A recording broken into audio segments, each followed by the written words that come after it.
Et place à présent à la question de la semaine.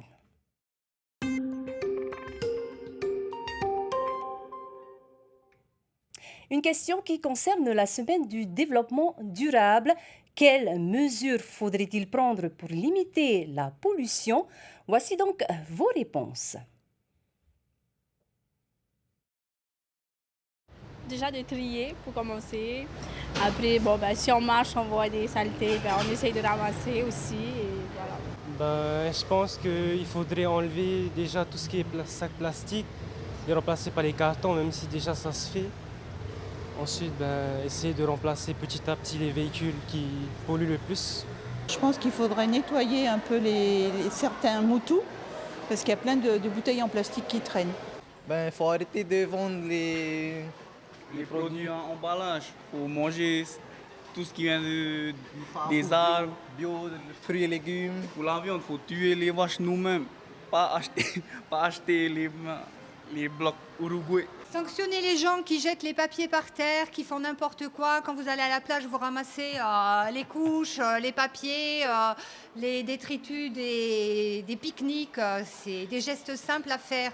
Et arrêtez de demander des sacs et des sacs et des sacs quand vous faites votre shopping. Il n'y a que quand mon montagne ne travaille pas, je roule en voiture, mais sinon je suis toujours à vélo.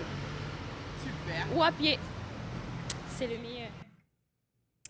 Et la question a également suscité beaucoup de réactions sur la toile.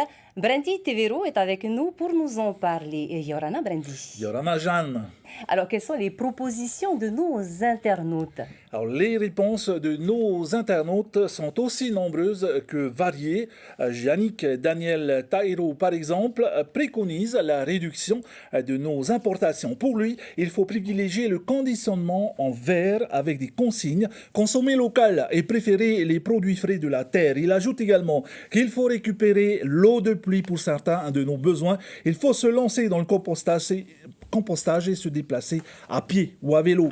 Teritia Maro Tevavata, elle pense qu'il faut interdire les emballages en plastique en Polynésie, arrêter l'importation des véhicules polluants et préférer les véhicules électriques. Elle préconise aussi la multiplication de machines de recyclage comme celles installées dans une grande surface à Pinet. Elle propose aussi que le gouvernement rende accessible à tous l'achat de panneaux solaires, mais aussi sévèrement sanctionner les pollueurs. C'est aussi l'avis de Tevachen, de grosse amende pour les pollueurs.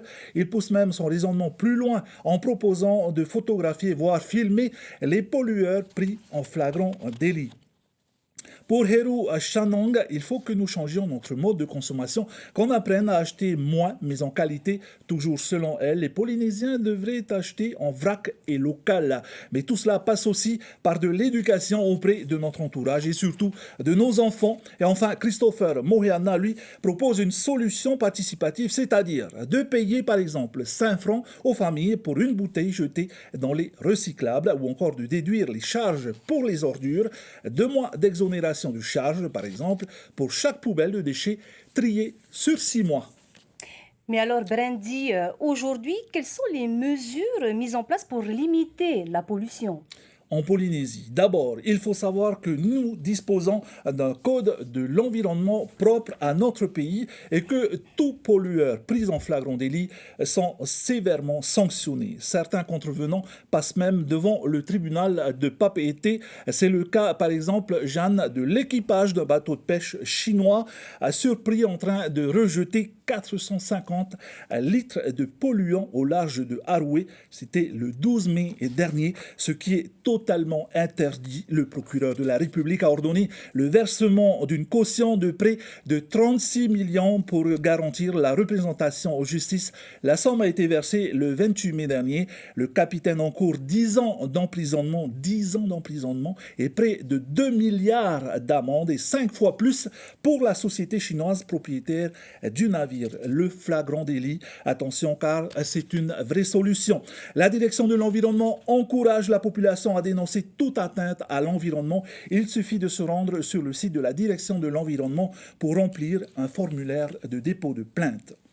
Eh bien, merci beaucoup, Brandy, pour ces éclaircissements. Je vous rappelle donc que cette semaine de l'environnement se termine avec de nombreuses manifestations. Ce sera donc demain, dans le cadre de la Journée mondiale de l'océan.